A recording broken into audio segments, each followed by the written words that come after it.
Hello everyone and welcome back, finally, to a brand new video. Today, we are here with the start of something new. Honestly, I was a little bored of my team, which is why I stopped for a little bit. It's sort of been the same thing since it came out in F1 2020, and I just sort of lost a bit of motivation. So today, we're here with the start of our driver career, something that hasn't really been touched since 2020 when my team came out. And so I decided, why not do something new and get started with this. You can see we're going to start out with Williams as a Mercedes young driver here. Obviously, our goal is to win a Drivers' World Championship. We're going to be doing 10 rounds per season so that we can just try and get through a few seasons of this career mode with the time that I have available to me. We're going to be going from Bahrain, Australia, Imola, Miami, Austria, France, Hungary, Netherlands, Brazil, and Abu Dhabi to round out the season here for our first season of driver career mode. And obviously this allows us to sort of play around with a lot of tracks rotating around over the course of the season, so we're not racing at the same places every season. But there we go, that is the basic starting up of the career mode done. We've selected our team and created our driver. Now, being our first season, we obviously don't have a massive salary here. You can see our market value is only 100,000 and we only have 300,000 in the bank, which means we have just enough to buy one driver perk here, either the social media team, the power mapping, or the development feedback. And considering we're in our first season here and we're at Williams, I decided to go with the resource point boost by 10% there to try and help develop the team a little bit while we're here. Maybe we'll be here until Williams wins a championship, but, you know, if an opportunity comes to move up to a better team, then, yeah, we will take that. Now, in terms of upgrades, we've got 1,000 resource points to play with, so we're going to do a minor rear downforce upgrade here for 500 points to help stabilize the rear of the cars, because we know these 22 cars, it is a lot easier to lose the rears than it has been in previous games. And we're also going to do a minor weight reduction upgrade for the other 500 points there, and so immediately 2 upgrades that should hopefully be coming in before the first round of the season. Williams is the slowest team on the grid in this game. You can see both those upgrades come in perfectly there in time for Bahrain, and that is really everything all set up and ready to go. You can see we've got 700 resource points there as time has gone on, and so we can have a look at possibly getting another upgrade. And so for 550 resource points, we do get a minor front downforce, which obviously won't come in time for Bahrain, but should come in time for our home race in Australia for round 2. That's enough for resource points though. We don't have enough to purchase any more upgrades. But yeah, that is not a bad start to be getting upgrades in nice and quickly, which is exactly what we need here at Williams. You can see here's the performance chart heading into the first round at Bahrain. Midfield is very tight. Ferrari is just ahead of Red Bull, and we are trailing just a bit off of Aston Martin, so I feel like they're going to be our main rivals for the, at least the beginning of Season 1 here, and probably for the majority of the first season. Now, after first practice, we've got 1,500 resource points, which means we can, once again, go into some upgrades. We've got a bit of a discount here on the minor weight reduction there, and so we purchased that one. That'll be 2 minor weight reductions in by the time we're in Australia, and we're also going to get another minor rear downforce, and we also have enough resource points there for a minor engine power upgrade. So really throwing on these early upgrades thick and fast, which is sort of what you'd expect and hope for with a bunch of minor upgrades at the lowest team. It is obviously going to be a lot harder to put upgrades on the further we head down into the career mode and down the development tree of this Williams as we head towards more major and ultimate upgrades. But yeah, for now, getting as many minor upgrades on as quick as we can is the most important thing. Now, heading out into Q1 here, yeah, it's going to be a struggle to get out of Q1 in a Williams, but all we can really do is try our best and try and get as far up the grid as possible in hopes for maybe something lucky happening in the race. You can see we finished our first lap, and it puts us P9. Obviously, not a lot of people have set lap times yet, and we split the Aston Martins, who are our main rivals. You can see we end up in P16 once everyone finishes their lap, 2.4 seconds off of the pole time for the moment, and about 3/10 off of our teammate Alexander Albon. So really, Albon is our main rival to begin with here in the career mode. He is obviously the closest benchmark we have being in equal machinery. Now, for a second lap to see if we can move ourselves up the grid, unfortunately, I wasn't able to find a whole lot of time. You can see as we exit the final corner, we're red, but we do get green on the corner exit, and we're going to end up improving by about 0.08 of a second, which doesn't move us up a lot and moves us up 1 position into P16. Obviously, all that stuff at the top of the grid doesn't really matter for now, but we do qualify P16, 1/10 off of Albon, who actually makes it into Q2, so not a bad qualifying session here for us in our first round of the season to be, yeah, right at the top of the Q1, eliminated people, and Albon doing very well to get into Q2 in the first qualifying of the season. But yeah, that is everything to look at there for qualifying as we are wrapped up in Q1, and it is time for us to move on to the Bahrain Grand Prix. Months of rumour and speculation all come to an end today as we return to racing for the opening event of what promises to be an enthralling season. Welcome along then to round 1 of this year's Formula 1 World Championship. We go racing today around the 3.36 miles of the magnificent Bahrain International Circuit, with 15 corners and 2 good passing opportunities into turns 1 and 4. Keep an eye out for drivers locking the front left tyre into the tricky braking zone of turn 10. Before we begin, let's take a quick look at the grid lineup for today's race. Charles Leclerc lines up on pole position. Sergio Perez lines up alongside. Looking at the rest of today's grid, we have Sainz, Verstappen, George Russell and Hamilton, Norris, Bottas, Fernando Alonso and Daniel Ricciardo, Gasly, Tsunoda, Kevin Magnussen and Mick Schumacher, Albon, Benjamin, Lance Stroll and Sebastian Vettel, Ocon and Guan Yu Zhou. Now it's almost time for lights out, so let's go down to the track. So here we are in 2022 at the start of another Formula 1 World Championship. It all begins here, the start of the next generation of Formula 1. With the end of the second turbocharged era, a new dawn begins. New regulations have been brought in to promote better racing, with the 2 big standout changes being the wheel size increase and the aerodynamics on the car itself. But will this result in us having a repeat fight for the Driver Championship? Will Mercedes retain their Constructors' title? We have lots to discuss then with Anthony Davidson, who's joined me in the commentary box for today's event. Yeah, it's good to be back. Let's hope for some good racing today as well. We can't know at this point how competitive the teams are relative to each other, but hopefully nobody's able to run and hide. We want to see these drivers pushing to the limit all the way to the checkered flag.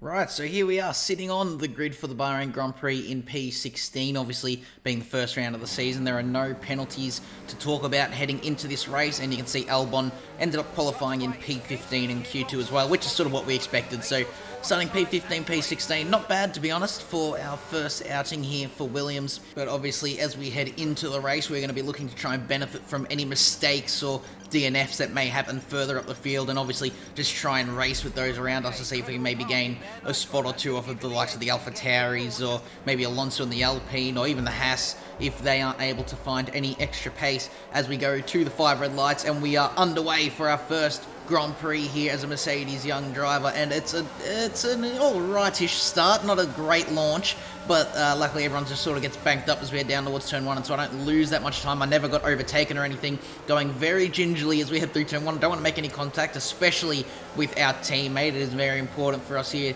in Williams to make sure we race cleanly. Well, really, we want to race as little as possible against each other and more against everyone else.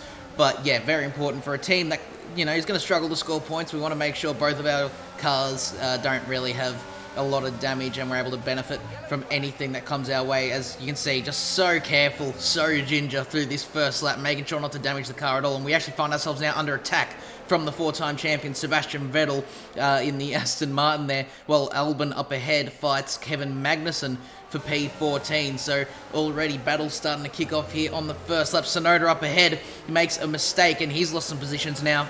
And he's going to have an alright run out of the corner, obviously, as he came in from a nice wide angle. But we are still going side by side with Sebastian Vettel here as we head towards the third sector of the track, just getting around the outside there of the Aston Martin and holding on to P16. So we've held position on the first lap here, and Albon has gained 1 spot. So alright start here for us in our first Grand Prix, our first ever lap as an F1 driver here. As we head into lap 2 though, Albon makes a big mistake into turn 1, and that slows Tsunoda right down, allows us to get right up alongside the AlphaTauri. As we exit turn 3, we do get completely ahead of the Japanese driver there in the junior Red Bull team, although he actually tries to have a little look at us there into turn 4. But now as we look onto lap 3, having a little look at the running order, we've got Charles Leclerc leading the way for Ferrari, and he's leading a Ferrari 1-2 with Carlos Sainz in second place there. You then got the Red Bull of Sergio Perez sitting in third, and the two Mercedes of Russell and Hamilton in fourth and fifth. The reigning champion Max Verstappen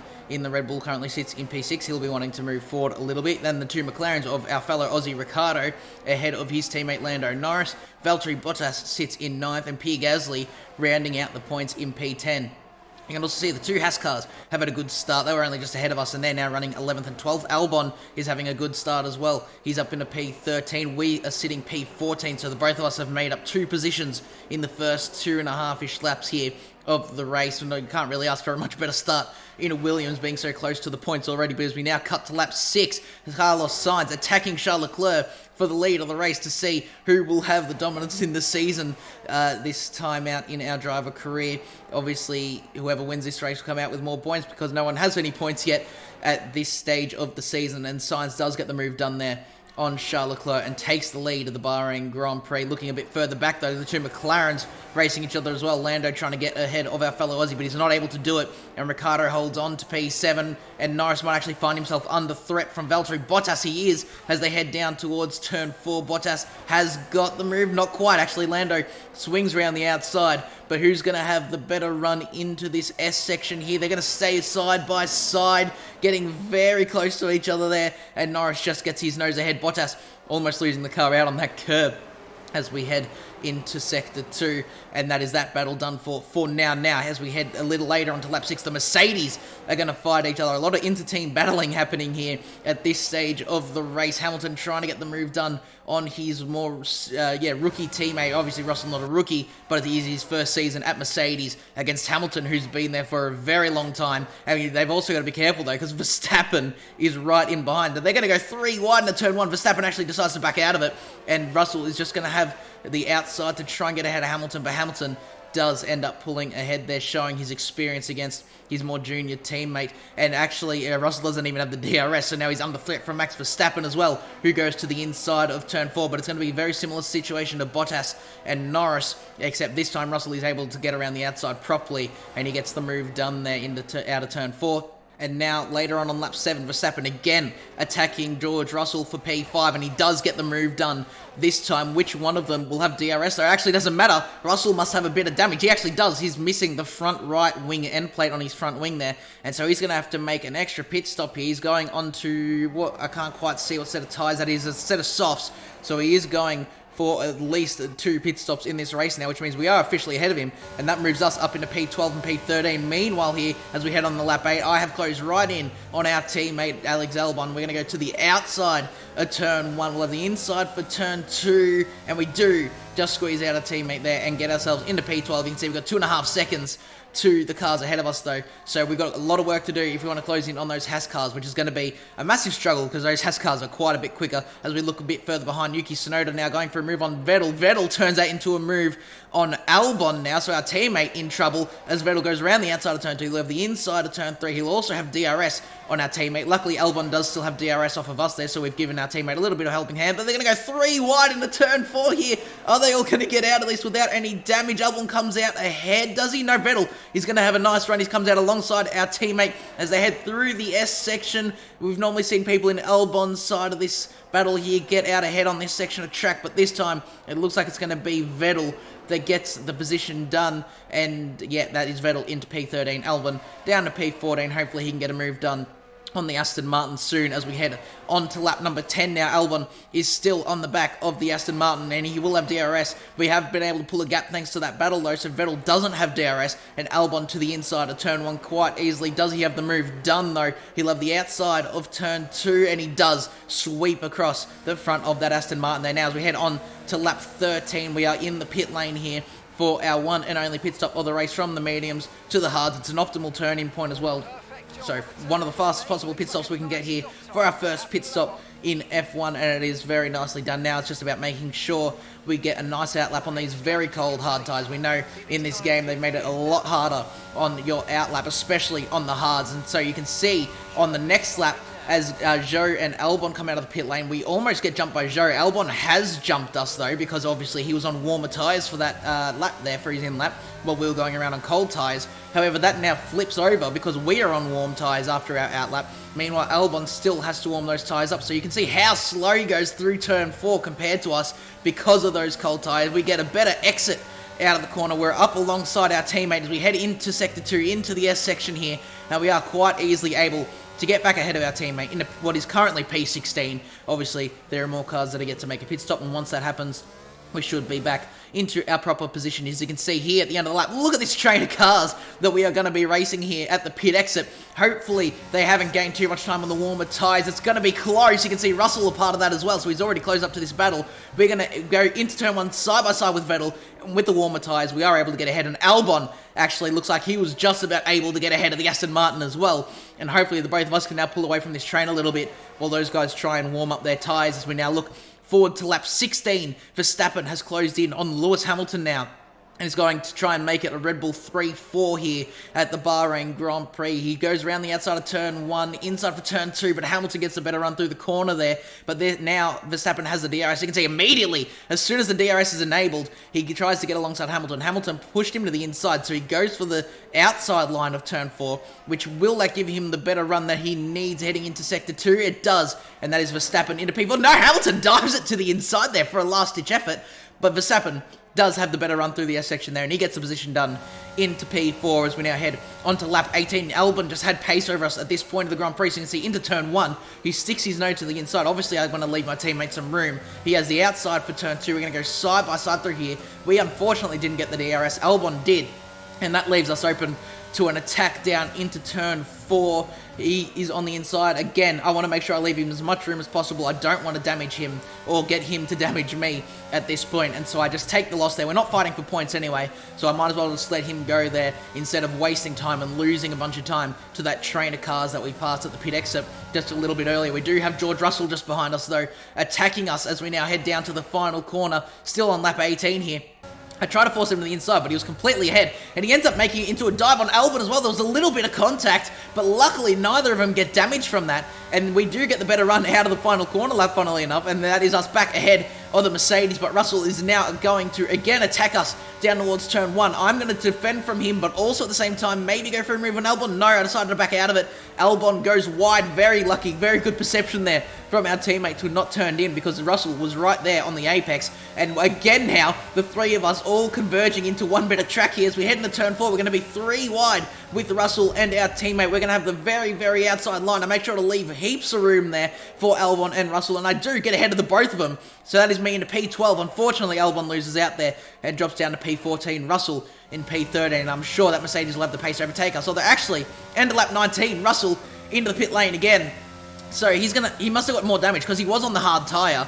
Then that is him making his 3rd pit stop, so he must have got a bit of damage battling either myself or Albon there. Luckily, Albon didn't get any damage. As you can see, we head on to lap 23. Albon flew past us down the straight there. I'm just trying to look after our ERS, and at the same time, you can see we've got Guan Yu there, we've got Sonoda, and that whole train of cars just behind us. And if we battle with our teammate, I don't want that train to catch up to us. So I'm just trying to basically play it in the DRS zones here and overtaking each other on the straight, as opposed to trying to battle through the whole middle sector, because that's where you lose a whole bunch of time. As we head into turn 1 now on lap 27, again going for the move. I sat behind Albon for about 4 laps there, but eventually with just a few laps to go, I started to get a bit antsy, and so I decided I've got to get ahead of my teammate here, and that unfortunately allows the Alfa Romeo of Zhou Guanyu to go for a move on Albon as well, although Albon dives into the inside of myself into turn 4. We are side by side with our teammate. We get ahead back into P12, and unfortunately the Alfa Romeo is through on Albon, and hopefully he has the pace in his car there to try and get back ahead of the Chinese driver in his rookie season as well. Yeah, and you can see Zhou has made a mistake there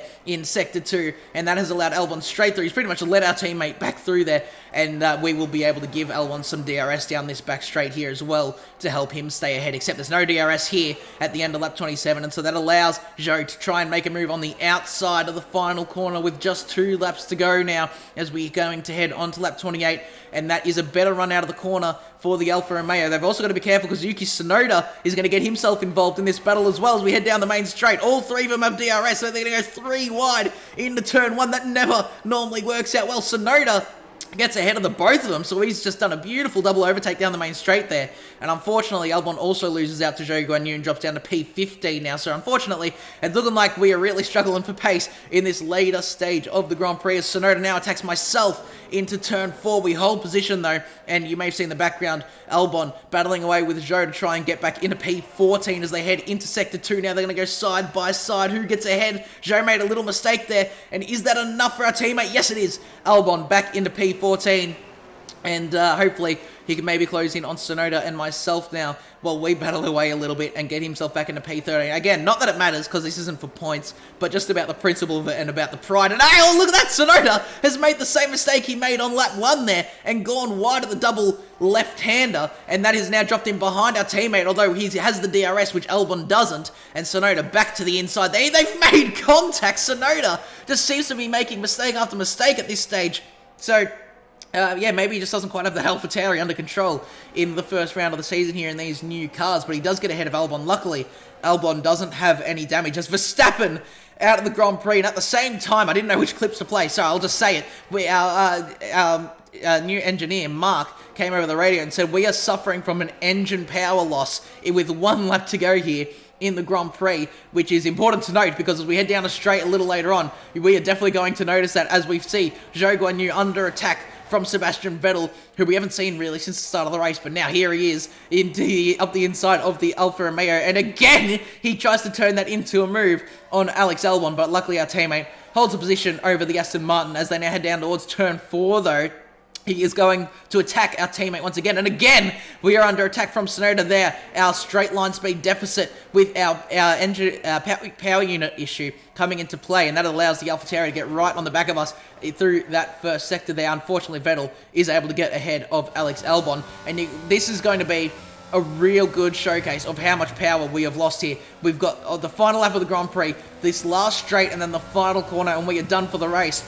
Look at the gap we've got to Tsunoda as we head to the final corner. I'm using ERS, but look how much that AlphaTauri is closing up to the last corner. He's on the inside. We'll have the outside of the final corner. We sweep around. We obviously get the better run, but as we now head towards the final checkered flag here, look at that AlphaTauri. Is he going to beat us to the line? Yes! He just nips us as we get across the finish line there, and it's going to be P12 for our first race. Not bad, but yeah, that sucks to lose position right at the finish line. It ends up being a P12 and P13 here for us at Williams.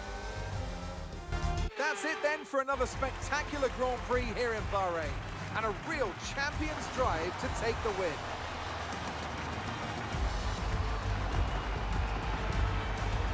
Tell me, how do you think they were able to deliver such an incredible result today? Well, I honestly feel it was down to the driver and car today. I mean, we can talk driver skill all day, but if you don't have a solid team to back that, you're never going to get anywhere. When you hit that sweet spot of having both an excellent driver and an incredible car, that's when you see results like those we witnessed today.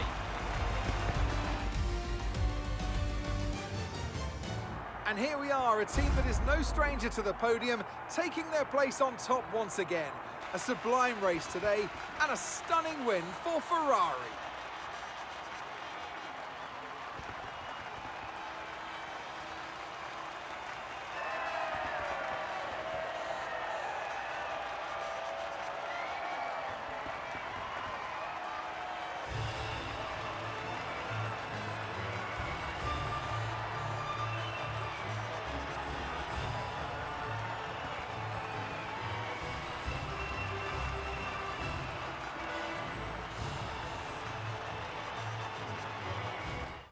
So here we are with the final results of the Bahrain Grand Prix. I was pretty happy with a P15 and P16 in qualifying, let alone a P12 and P13 here in the Bahrain Grand Prix.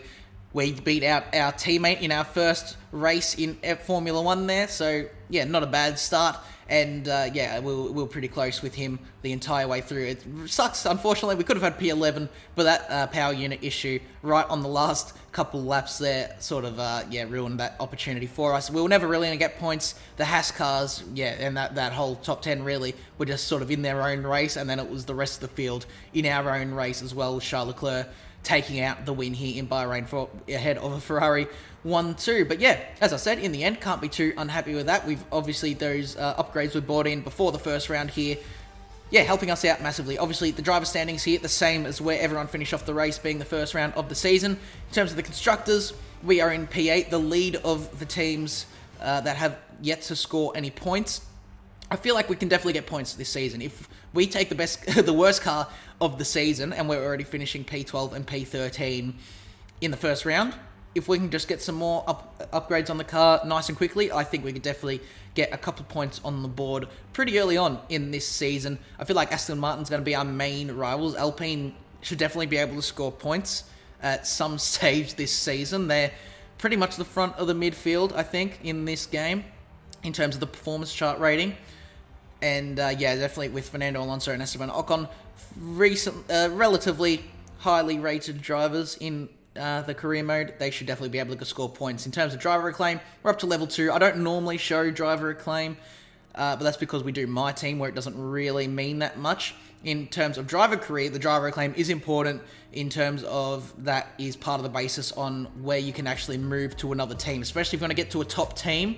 Driver acclaim is very important for that, and so it's important to make sure we maximize that in department events and try and finish up on the grid as high as possible. But yeah, guys, if you did enjoy this first episode of our driver career, make sure to leave a like and subscribe if you want to see more content like this in the future, and I'll see you all in the next one. Goodbye.